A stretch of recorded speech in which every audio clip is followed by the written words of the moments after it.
pussy, we're your friends. Shut up, Bus. I'll kill you. It's supposed to be like a parody, right? So it's supposed to be exaggerated for the fun of it. Hazbin Hotel trailer dropped. It is exactly like that, and I fucking flabbergasted. But I'm here to show you the most horny, sex-appealing, pornographic imagery you've ever laid your eyes upon. Do you like blood, violence, and depravity of a sexual nature? Cause I was like, well, they don't have to say that many fucking shit, right? In like the other show is just for like Helluva Boss is just like a draft, right? They don't have to fucking. And then they wrote the lines like that, and I understand. It's a trailer. It's a trailer. What if they don't say it that much? Motherfucker, that trailer is 2 minutes, and there's like 6 to 7 like fucking shit in there. What the fuck was that? Fuck yourself. Fucking hilarious! You fucking high? Holy shit! They're gonna fucking die! Bro, BoJack Horseman has liminal fucking swear words in them, and it's still such a good show with good comedy. I don't know why you have to fucking say fucking shit for like the next 10 fucking minutes. The reason why South Park works with those, because she actually, I'm going to go on a rant about this. I'm going to go on a rant about why I believe her excuse on like, because I find this humor funny, okay? Why South Park works and why Hazbin Hotel doesn't with the thing is because South Park, like the actual show, is based on parodying real life situation, real life events, and it is a show where a bunch of who you wouldn't expect to start swearing. Well, not like now obviously they start swearing already, but it's like before, and it fits in the show because of how outrageous everything is, but it doesn't like everything goes, it's like everything goes outrageous and shit. Everything is just way too outbound and such, and it makes no sense, but it's also placed in the most mundane society. Like, it's just a normal fucking town, which makes it funny because like if this shit happens in real time, motherfucker, I would be swearing too. Pass me the ball. Pass me the ball, Craig, you stupid asshole. Kyle, what the F? I'm gonna kill you, Cartman. Kyle, what? What'd he do? Why do I have HIV? Hazbin Hotel, however, oh, it's hell, that's why we're swearing. Oh, it's an adult show, that's why we're swearing. You can make it work, but you clearly didn't make it work because of how many people complain about it.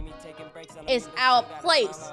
In South Park, when something outrageous happens, or when they're insulting Cartman, which is a lie, that's when they swear, because it is to emphasize. What the fuck, dude?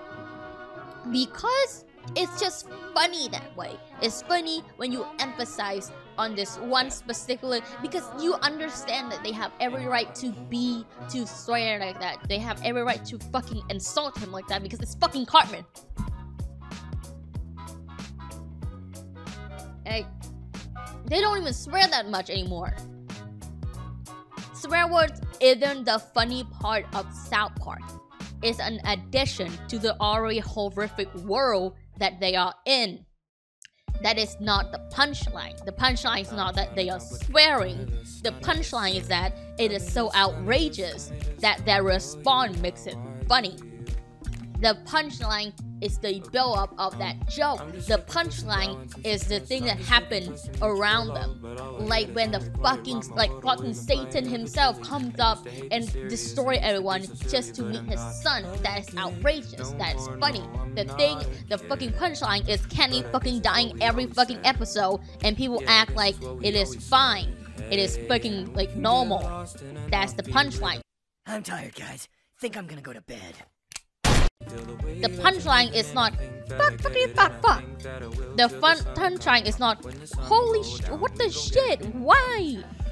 The punchline isn't the swear word. The swear word is the addition to it.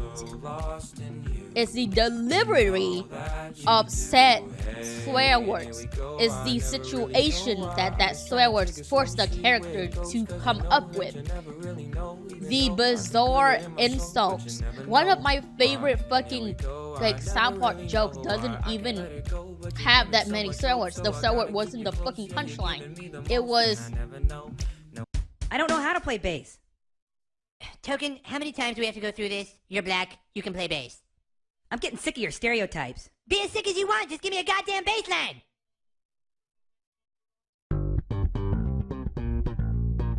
God damn it. it's not even that bad of a fucking swear words. It's goddamn. But the punchline is not because, oh, bro is being racist. The punchline said he's being racist, but bro can't actually give a baseline.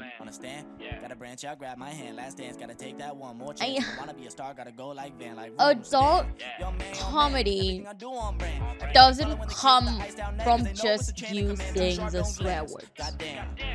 One of the funniest jokes in comedy, in adult comedy, are not swear words. The fact that you are focusing on swear words for your show and your trailer, and you're beefing with people who are like, you having too much swear words doesn't make it funny, and you're like, well, to me it is funny. To you, because you have humor of a fucking kid. I stopped laughing at swear words. Like, The Office is funny not because they have swear words, motherfucker. It's because of the build-up. I don't understand her fucking reasoning when it comes to like, oh, I found it funny. If you don't find it funny, shut up. It's just like, you are writing a show for TV. You are writing a, not even TV. You're writing a show for a big audience, a mainstream media with people who are like have famous voices that's voicing in them. My thing isn't, oh, your humor sucks, because clearly there are some parts of the show that are funny. But my thing is that the humor doesn't work. You don't understand what makes adult humor works and what didn't. Just from the episode Happy Campers, where you put the incest joke in, is so unnecessary. They could have just, you know, make out in front of the kids like they usually fucking do every time they couldn't control themselves. That is already enough. That would be like shock value, where it's like, fuck, oh my god, those demons are like, it's funny because, oh, they are like doing that shit even though they know that they have been trying to pretend to be like teenagers this whole time. Motherfucker, they just didn't care. And then one of the kids could just say, what is that? Or something like that, because probably like demon has different like biological fucking, like imp have different biological fucking thing. I don't fucking know. It would be funny like that, or something like that. I don't know. But your punchline is that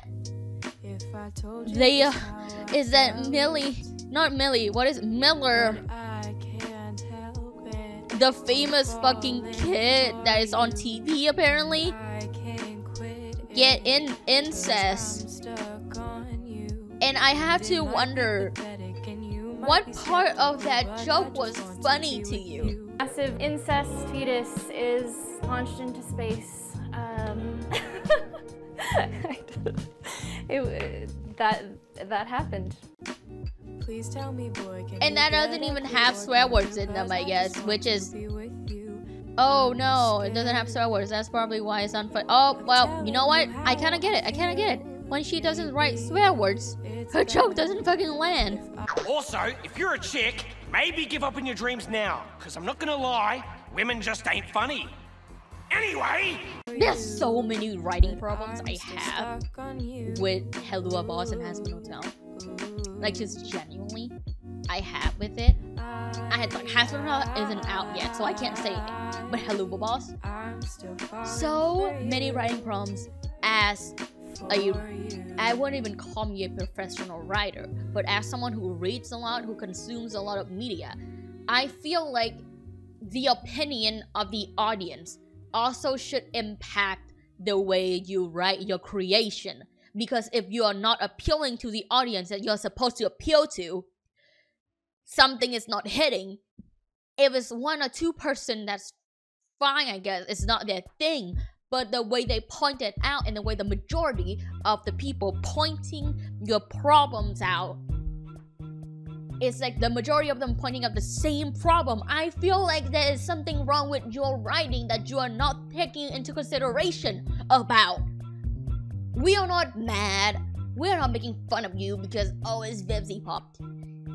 It's the way you receive your criticism and then proceed to act like they are hating, as if we're not bringing a good valid point, proven by the trailer that you released this time. It is clear that the thing that you have been criticized for, the experience that you had gained from when writing Helluva Boss, did nothing to the way you write Hazbin Hotel. Especially the part where Vox was like, they're gonna fucking die. They're gonna die. Is that supposed to be a funny cutaway gag? Or is this like, even the line delivery and everything, it doesn't work. It's very plain. It is very flat. Things are very flat in this trailer. I am excited for the world building. I was very excited when you saw the big city that they live in and then the lights completely turn off. That excites me because, oh, a big world, we actually get to see what the fuck is going on. And I feel like that's like the big, like 7 rings or something. And like that's excite me. But what is not exciting for me, I guess the porn that Angel does is like reading off, I don't know.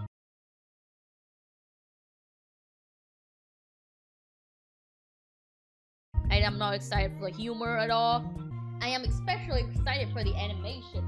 But after seeing some of the cuts in the animation, I feel like her character design is biting her back in the ass. That scene where there is a demon running towards the camera and the demon angel just came down, fucking murdered him. That was a very weird angle. The character running towards you. It's a very weird angle of how it should look. It doesn't look 3D. You don't feel like it is running towards you enough. It looks very flat, dude. I guess it also comes from the fact that the background doesn't fit with the animation, which is something that I have. Like, the background is beautiful. I'm not gonna fucking tell you it is not.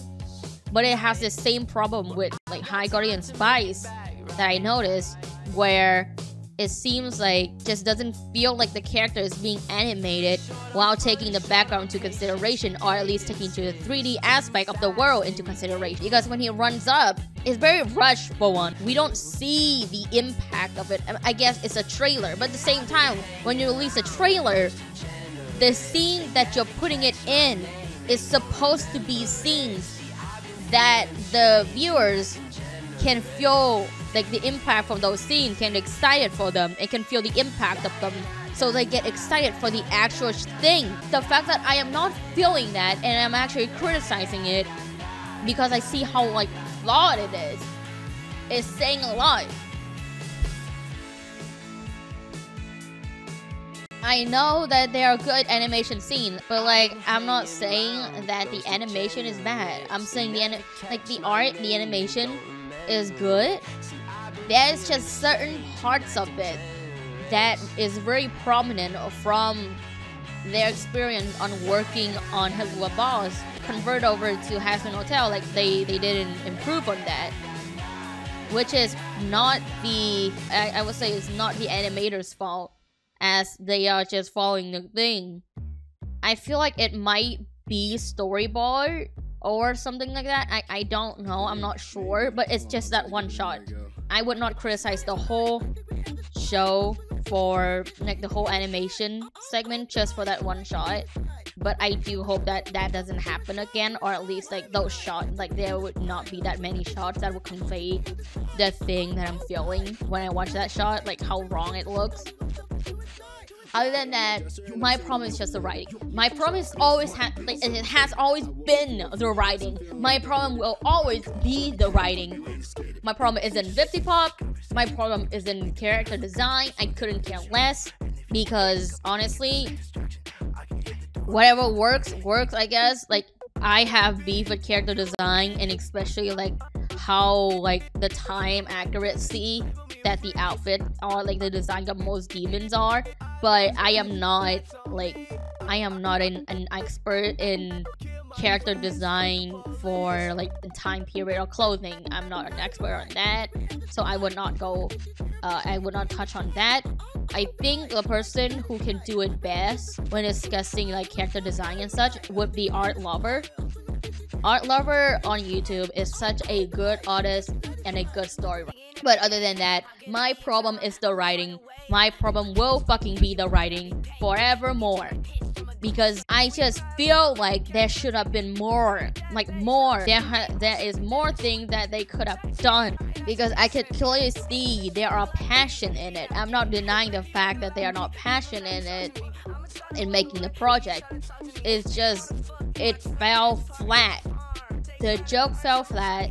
The writing decision and then character dialogue, bro, the amount of swearing. Fuck, I can't talk. I've been talking way too much. I'm hoping that they would actually focus on solving thing that they set out to do. As one of my main peeves with Helluva Boss was that too many villains, too many characters. They focus so much more on the side characters than it being like and then the main characters. And even when they focus on the main characters, we only get development for only 2, maybe Luna, 3, and then I guess now they're counting Stolas as one of the main characters, which is really weird because in a show setting, if you have 1, 2, 3, 4 characters that is established as the main cast, and then Stolas as a secondary main cast with his own storyline, you focus on the 4 characters first to define those characters on paper and on the screen for the viewers. Throughout exploring those characters, you move on to understanding the world setting that they are living in. And through exploring the living situation and the world, you learn through them as they are very diverse, right? Blitz used to be a clown, Millie and Moxie, they all live in 3 different rings, and Luna being a hellhound shows off, you know, there is demons are better than like some type of certain species are better than others, social structures, social standards. And with the spring episode, like the one with Verosica, it also helps more to introduce Blitz compared to other demons, aka the incubus and the succubus shit. It shows that, oh, there are other demons that have higher class than the imps. And through Stolas, we do understand more about the higher class thing. And moving on, when we are brought up to the fact, like they are just normal with that class thing, when you bring in Striker, it shows that, oh, there are certain imps that doesn't like the classism thing that is going in there, right? So after you already establish what certain imps are, like what imps are, you establish the characters, and throughout establishing the characters, you understand the world building because of the different types of rings that they had to go through. Maybe when you get to know the character, you would get to know them by like throughout their mission, how a certain character would deal with certain mission. Moxie would be more like calculative. Blitz would jump in, but the thing is, when he jumps in, he actually knows what he's doing. While Millie, yes, she knows what she's doing, but her mind is more focused on the fact that on the physical work rather than if it is right or not, which might lead to those things where it's like, oh, Millie is not listening to Moxie. Well, not really not listening to, she probably would, but it's more like she doesn't tell him, yo bro, this shit's not working. But she also have the flaws where she's like, she's only the manpower, so she doesn't really make the plans. And when she fucks up, like maybe she killed the wrong person or something, and then Moxie start panicking, Blitz isn't there. I don't know what might happen there, but you know that there is a way to write those fucking things. And Luna, outsider, the person who never get like, you know, be in, like, she never wanted to actually be in one of those like adventures. And we could write her to understand more on why she is like, not really why she is emo like that, but slowly through converting how Blitz interact with, like, I want more episode how Blitz would interact with people, maybe daughters of someone else. It could show us how he interact with Luna and shit, like to show off their relationship more.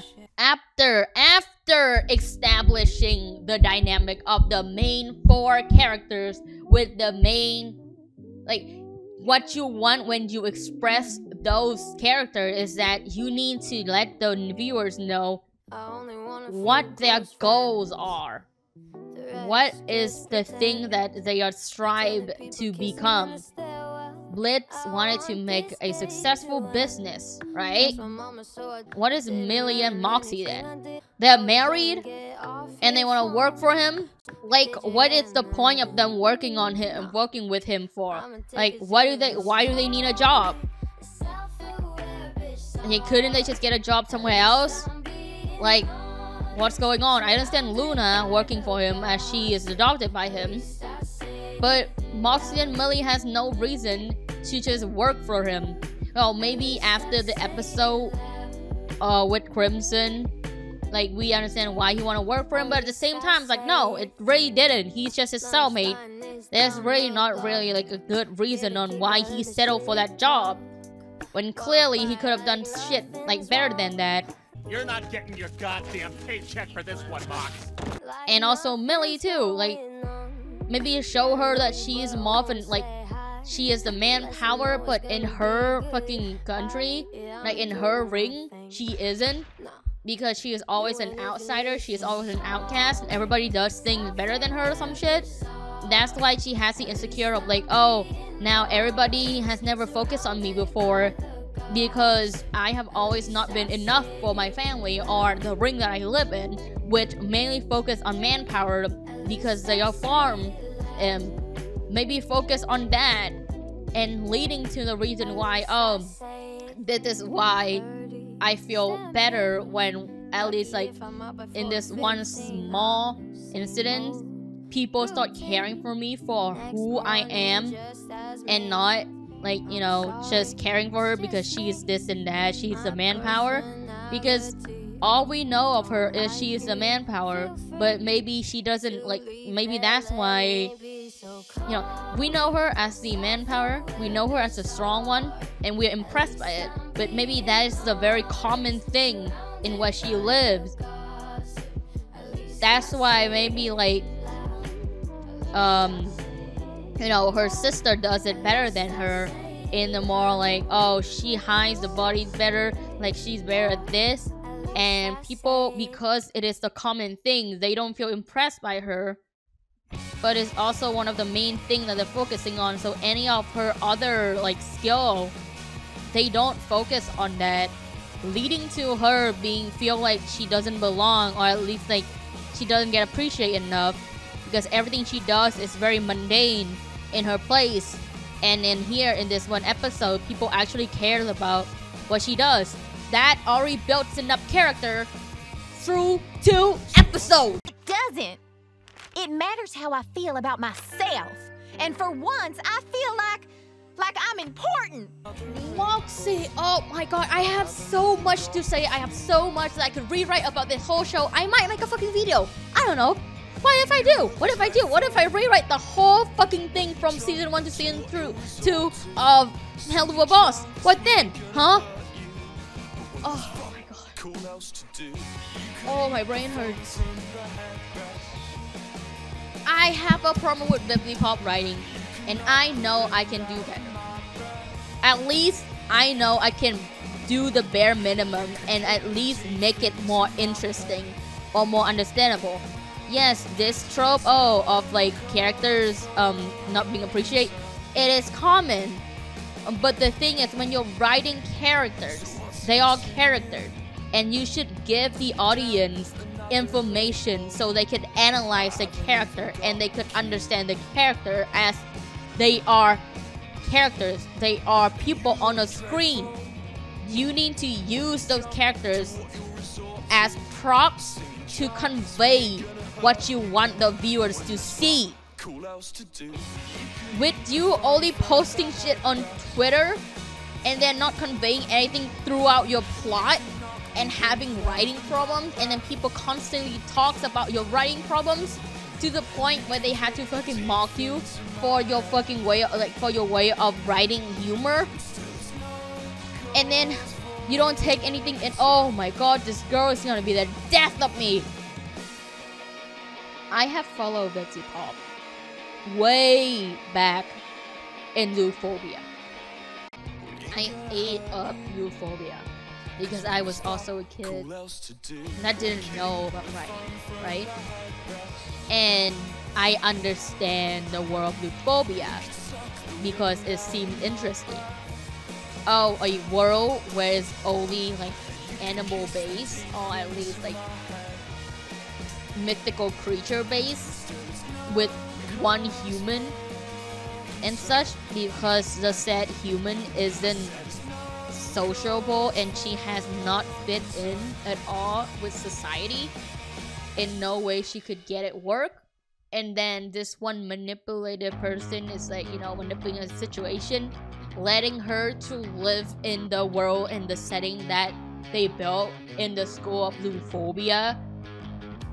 It's interesting, and it's interesting to know more if afterwards they learn that, oh, she has a phobia of not a phobia, but like she doesn't work well with humans, but she also doesn't work well with animals because she doesn't know things. And through that she learned that, oh, fucking these are just like normal humans, not normal humans, but like, you know, through her view of not knowing anything about the world, we as an audience can also experience what this blank state of a character is going to see when they step into this big world. And then through her eyes and the way she interacts with the character, we learn about her alongside of her learning about the world. That is basic writing. Why are you fucking it up? Oh,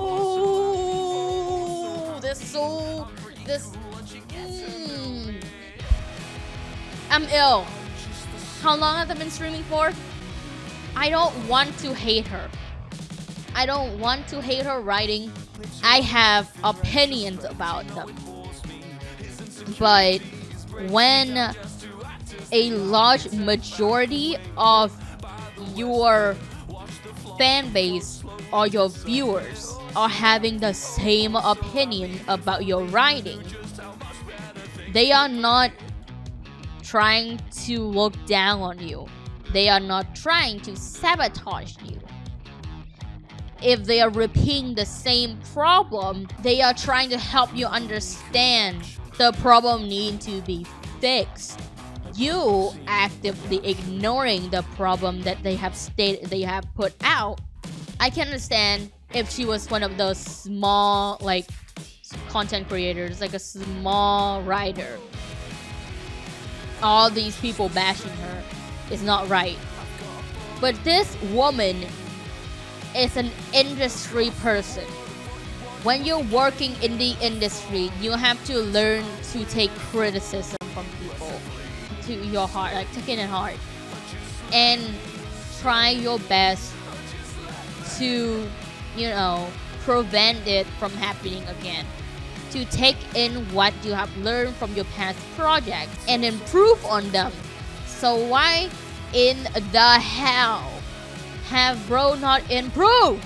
Why am I, as an old fan, is having the same fucking problem? This is the same problem that you had before.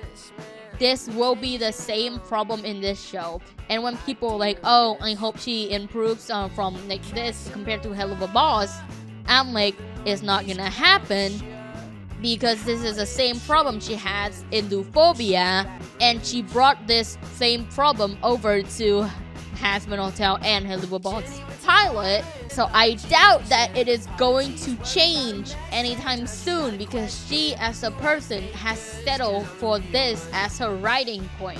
This is how she writes, and this is how she is going to write for the rest of her life if she refuses to take in criticism. And when people are like, oh, but you only criticize her for this and this and that, I went a whole ass hour explaining to you why I believe her writing is bad. I can spend writing hours and hours, or explaining to you on video hours and hours, audio hours and hours, on how I can rewrite the character to this and that, how certain character that she's trying to convey and what their struggle is. She just needs to use older episode to convey what she wants to convey in that episode, because every fucking episode Helluva Boss does character struggle, it's like she just pulled it out of their fucking asses. Like, it always feels like it came out of nowhere. It is not supposed to feel like that if you're writing a show. If it's episodic, then I can understand, but it is not episodic as we thought it would be. And for the people who's like, oh, she pulled it out of her playlist, so that means the pilot is not canon anymore. You sell your product with the sample, and then the actual product out, that is literally the opposite of your sample. Like, huh? You know what, maybe I'm not in the industry. I have never seen that. That means I have never seen cases where pilot episode completely changed. Like, no, I have seen that happen. But when they change it, they don't try to sell you the same thing that they were selling you before. They try to sell you a different thing that came from that old thing. Hey, Chloe, you ready? My turn. On my mama, on my fucking mother! Calm down, Woody. We're your friends. Shut up, Buzz. I'll kill you. Sorry, pal, but can we make amends? Shut up, Slink. I'm gonna kill you. Why can't we just talk it out? Not this time, Bo.